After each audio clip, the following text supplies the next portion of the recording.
Good morning. Good morning. Hello, everyone. Hey, folks. Welcome to another episode of Wednesday Word. I am Dr. Doreen I. Willer, and I thank you for joining me today. This space is dedicated to reflection, how I experience the world, reframe it, and seek to understand it through my faith and lived experience. What I share here reflects my personal perspective and spiritual understanding, and I want to thank you for being here today. I know it's been a minute since I've been on here consistently and had the beautiful Wednesday Word background going for you. April is always a hard month for me. It's the end of the academic year and all of the intensity that comes with that. Students trying to catch up at the last minute, asking for grace after being absent for most of the term, which is a lot, right? But April is also personal. It's the birthday month of my beloved first ever friend in the whole world and my sister friend, Yvette. And I cannot believe it's been 14 years and I still feel your loss deeply. Sometimes I look at the state of the world and I think those who have gone on to glory might actually be better off than those of us still here and trying to make it. But I'm here and I want to share what I've been learning. Okay. So today's topic is don't lose your blessing or your breakthrough. I have been reading through the Bible more intentionally over the past 2 years, and recently I have been in the book of Numbers. Now, let me say this. First of all, thank you, Jesus. Because when you read the Old Testament, you see the weight of sin offerings, burnt offerings, and all that was required. And because of Jesus's life, death, and resurrection, we now have grace. We ask for forgiveness, we turn our hearts, and we strive to live differently. Versus if you read the Old Testament, they were having to cut animals open, put stuff on fire. It's y'all read it. Read Exodus, read Leviticus, read Deuteronomy, read it. So now I'm in Numbers 20. And the Israelites have been wandering in the wilderness for nearly 40 years. Moses has been leading people who, let's be honest, complain a lot, right? And not just once. If you read from the book of Exodus through Numbers, you see a pattern of complaining, of doubting, of disobedience, of uprising. So by this point, Moses is tired. I know I'm tired of reading about them complaining so much, right?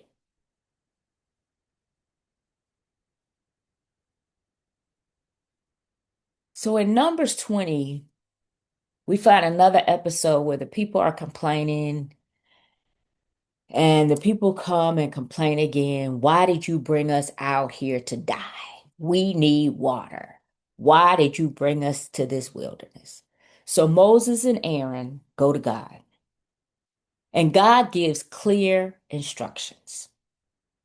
Speak to the rock. Gather the assembly, gather the community, and speak to the rock. And Moses knew better. So on this image, you see Moses fit to be tied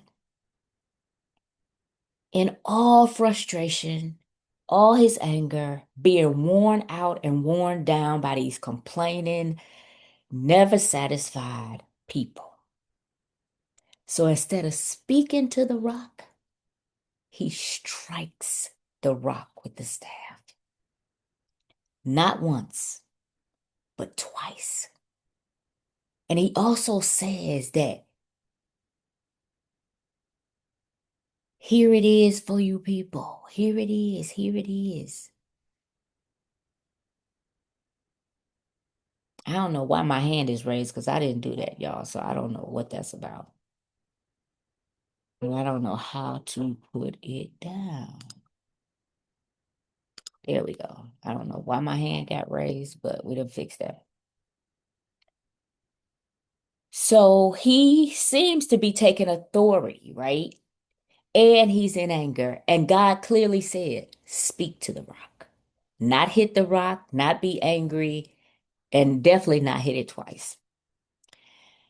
Now, God still allowed the water to flow, even though Moses and Aaron were disobedient. That's because God is merciful, and that's because God wants to provide for us.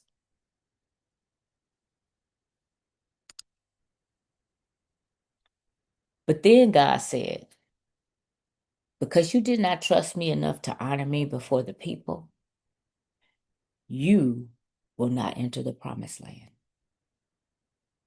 So just like that, after 40 years of leadership, service, Moses allowed the people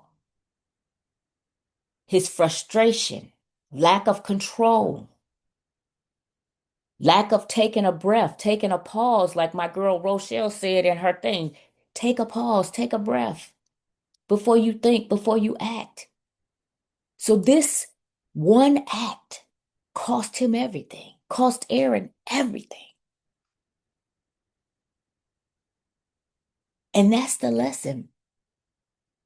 Don't lose your blessing or your breakthrough because you let people get you out of alignment.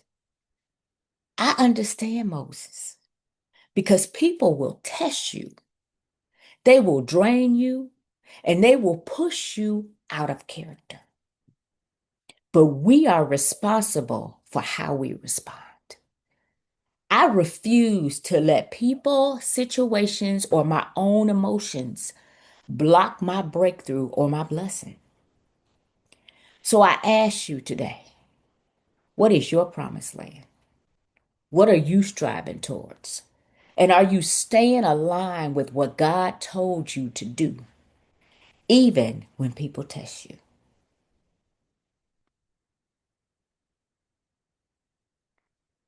So as we close, I want you to trust God. I want you to stay focused.